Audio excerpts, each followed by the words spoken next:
Byju's India का सबसे बड़ा एडटेक कंपनी और छात्रों का लर्निंग प्लेटफॉर्म। इस ऐप ने करोड़ों बच्चों के मन में शिक्षा की ललक जगाई है, तमाम बच्चों के करियर को संवारा है। लेकिन क्या आपको पता है, कंपनी काफी लंबे समय से कर्ज तले दबी हुई है। जी हाँ, यही कारण है कि अब इसके कर्मचारी भी धीरे धीरे घटते जा रहे हैं। कंपनी के पास इतना पैसा नहीं कि वो उन्हें पेमेंट कर सके। बीच में कंपनी की हालत कुछ हद तक सही भी हुई, लेकिन अब ये पूरी तरह से गर्त में चली गई है। जितनी तेज रफ्तार से स्टार्टअप ने ऊंचाई छुई थी, उतनी ही तेजी से लॉस में भी जारी है। अनुमान लगाया जा रहा है बहुत जल्दी कंपनी में ताला लगने वाला है। यह एक समय में देश का सबसे बड़ा स्टार्टअप हुआ करता था। बायजूस ने स्कूलों और कॉलेजों की शिक्षा में बदलाव लाने की सोची थी। जब बायजूस आया, बच्चों में पढ़ने की जिज्ञासा बढ़ी, उनमें शिक्षा की महत्वता आई। वे अपने आधे से ज्यादा समय बायजूस में देने लगे। क्यों बच्चों स्कूल और कॉलेज के तौर तरीके छोड़कर इस लर्निंग ऐप से जुड़े? क्योंकि हर चीज करने का एक सही तरीका होता है, वैसे पढ़ाने का भी एक सही तरीका होता है, जो बायजूस में था।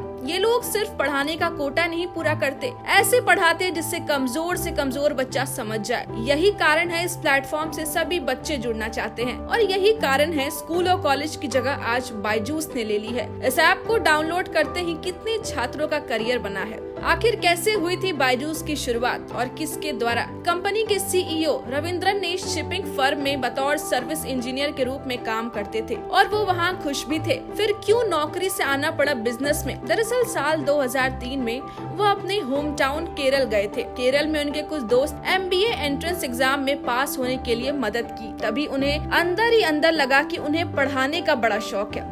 इसके बाद क्या, दोस्त तो मदद करने के बाद वह भी परीक्षा में बैठे और अच्छे से अच्छे अंक लाए। लेकिन जब उन्हें जॉब का ऑफर लेटर आया तो उन्होंने इस ऑफर लेटर को ठुकरा दिया और वापस से अपनी नौकरी में चले गए। लेकिन ये क्या, उन्होंने फिर 2 साल बाद एग्जाम दिए। अच्छी बात तो तब हुई, इस बार उन्होंने पूरे 100% मार्क्स हासिल किए। जब लोगों में बात फैली तो सभी उनके पास एंट्रेंस एग्जाम पास कराने को लेकर आने लगे। धीरे धीरे सब में टीचिंग स्किल की बातें होने लगी। सभी स्टूडेंट स्कूल कॉलेज के बजाय उनका पास ही पढ़ाने के लिए आने लगे। कंपनी ने बहुत ही कम समय में लोगों में अपना नाम कमाना शुरू कर दिया। 2006 में पहली बार कैट एग्जाम के लिए बायजूस ने क्लासेस लेना शुरू किया। फिर साल 2011 में think and learn private limited Byju's को खड़ा किया। इस कंपनी ने स्कूली पढ़ाई के तौर तरीके को धीरे धीरे समझना शुरू किया। फिर कंपनी ने किताबी चैप्टर्स को क्रिएटिव में कन्वर्ट करना चालू किया। यही नहीं, स्टूडेंट्स को फंडामेंटल कॉन्सेप्ट बताने के लिए रियल लाइफ से जुड़े नए नए उदाहरण लाना भी शुरू कर दिया, जिससे बच्चों में इंटरेस्ट जागे और वो पढ़ाई में मन लगा सके। 2015 में ये ऐप लॉन्च हुआ। ये KG से लेकर 12वीं तक के बच्चों के लिए एजुकेशनल प्लेटफॉर्म है। क्या आपको पता है 2019 में इसका वैल्यूएशन $1 बिलियन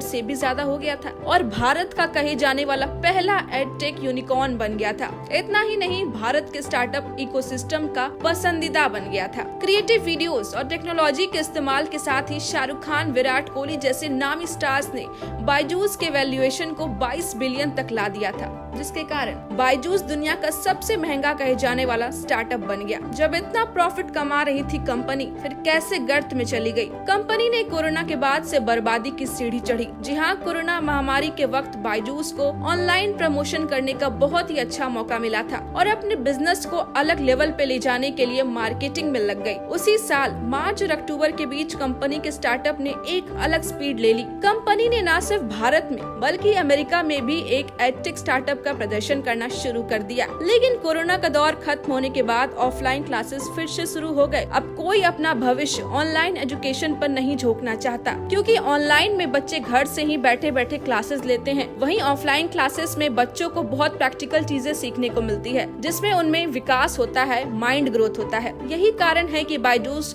डाउनफॉल में चला जा रहा है। अब ये कंपनी पूरी तरह से गिरावट में आ गई है। कर्ज इतने हो गए हैं कि बिजनेस को चलाना मुश्किल हो रहा है। अभी जो आर्थिक स्थिति है, उससे लग रहा है बहुत जल्द कंपनी के मालिक रविंद्रन को दूसरा धंधा ढूंढना होगा।